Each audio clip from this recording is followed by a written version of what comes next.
Do you struggle with meditation and sitting down doing nothing for 20 minutes at a time with your eyes closed? You're not alone. In fact, most people can't even sit still for 20 seconds without feeling an impulse to pull out their phone or get distracted by something.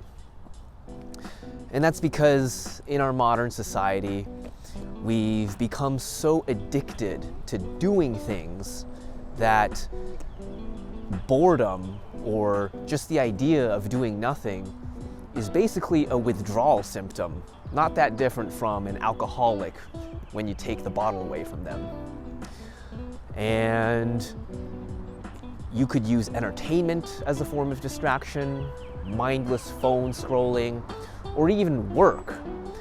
And this can be problematic because you might be tricking yourself into thinking, well, I'm being productive, I'm doing something useful, especially if you're a workaholic, but at the end of the day, you need rest and recovery. You need time to do nothing. Otherwise, you're gonna burn yourself out and cause a lot of stress, anxiety, and mental health problems in the long term.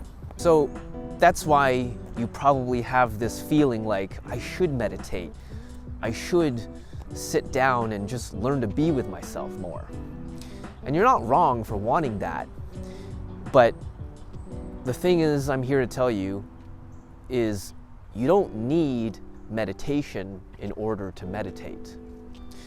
There's an old quote from Alan Watts, the philosopher, who said,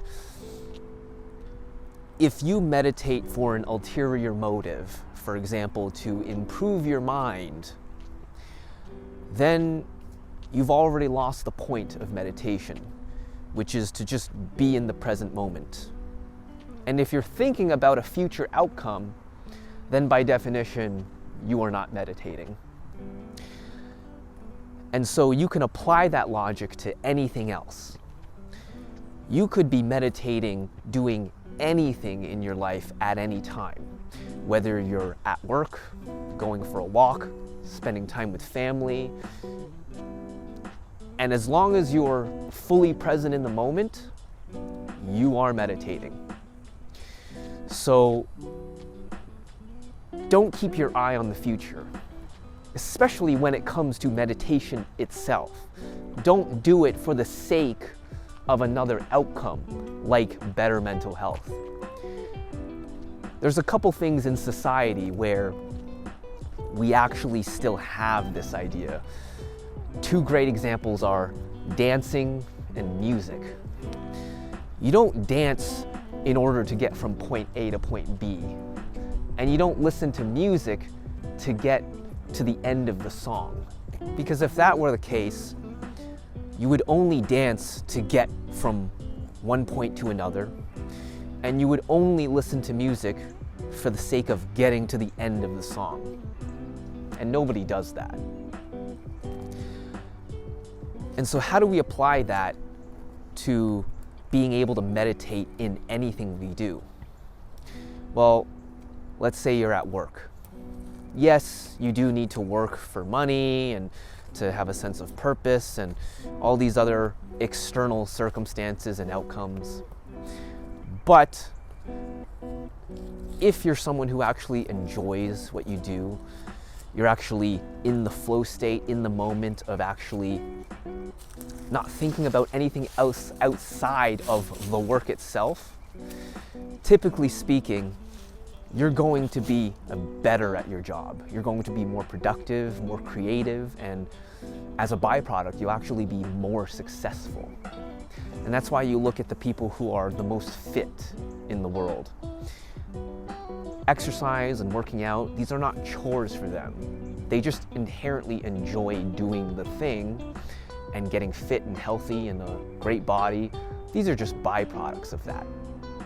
And so you want to have as much of those types of activities in your life where, yes, there's benefits to them as a byproduct, but you're not doing the thing for those benefits. Again, whether that's with exercise, dieting, working, improving your mental health. Find things in your life that you actually enjoy doing that you feel like you actually have growth, you have learning, you have purpose. And when you're fully absorbed in the moment of that thing, you're going to get all the benefits as a byproduct anyway, while at the same time being able to clear your head, being able to be fully present. And that's when you can actually let go of all your stress and anxiety and get the benefits of meditation that you've been looking for, that you intuitively understand you want more of. Now, there are some simpler activities you can get started in that cultivate this kind of mindfulness a lot more deeply, like meditation. But again, you should be doing it because you enjoy it, not because it's some grim duty that you feel like you have to do for the sake of mental health. So, for example, you could do breath work. You could just go for a walk outside. You could be journaling or writing about nothing in particular. You could try float therapy, which is also an enjoyable experience once you get into it. But the point is, all the activities I just described, they are simpler. You don't have to do them. But especially if you have a dysregulated nervous system, if you've been struggling with a lot of stress and anxiety, these are very simple activities that you can do pretty much anytime, anywhere, and you'll probably find them enjoyable as you start to do them a little bit more and more. But start small, start slow, and you'll find that over time, you won't even have to feel like you're trying to do it. It'll just be something you want to do, and all those benefits you're looking for are going to come without you even thinking about it. So if you need more help with that, again, float therapy is a great way to learn to shut out the world, shut out distractions, and get back to just being with yourself. And there's a special offer below just for you. So click if it's your first time floating with us, if you're new, and we've got a first time float offer just for you. That's it for today, and we'll see you in the next one.